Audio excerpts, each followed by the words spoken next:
Etela Rajender high command ను సంతృప్తిపరిచి Malkajgiri ticket తెచ్చుకున్నారు. కానీ మల్కాజ్గిరి పరిధిలో బీజేపీ నేతల్ని మాత్రం అనుకూలంగా మలుచుకోలేకపోతున్నారు.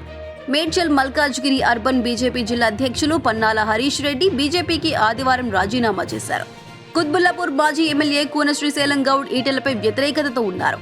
ఆయన కూడా పక్కచూపులు చూసుకుంటున్నారు. కూన గనక పార్టీని వీడితే బీజేపీ ఓటు బ్యాంకుకు భారీ గండిపడే అవకాశాలున్నాయి.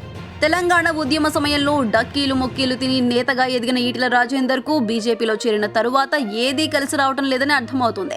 బయటి పార్టీల వాళ్లకంటే సొంత పార్టీలో నేతలకే ఆయన ఎక్కువగా టార్గెట్ అవుతున్నారు. సీటు ఆశించి భంగపడిన నేతలంతా ఒక్కటై ఈటెలకు వ్యతిరేకంగా గ్రూప్ కట్టారు. ఆయన ఓటమి కోసం కొందరు ముఖ్య నేతలు తెర వెనుక పావులు కదుపుతుండగా తెర ముందు కోనం శ్రీశైల గౌడ్, తోళ్ల వీరేందర్ గౌడ్ ముఖ్యంగా కనిపిస్తున్నారు. మురళీధర్ రావు వెనుకుండి చక్రం తిప్పుతున్నారనే గుసగుసలు వినిపిస్తున్నాయి.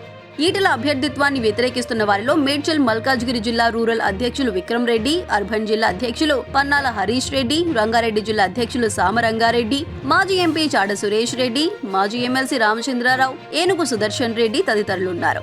వీరంతా ఈటెలకు సహకరించే పరిస్థితి లేదు. ఈటెల మాత్రం పార్టీ హార్డ్ కోర్ శ్రేణులను నమ్ముకొని ముందుకు వెళ్తున్నారు. నియోజకవర్గ పరిధిలోని 7 లక్షలకు పైగా ఉన్న ఉత్తర భారతదేశం ఓటర్లు తనకు అండగా నిలుస్తారనే ధీమాతో ఉన్నారు.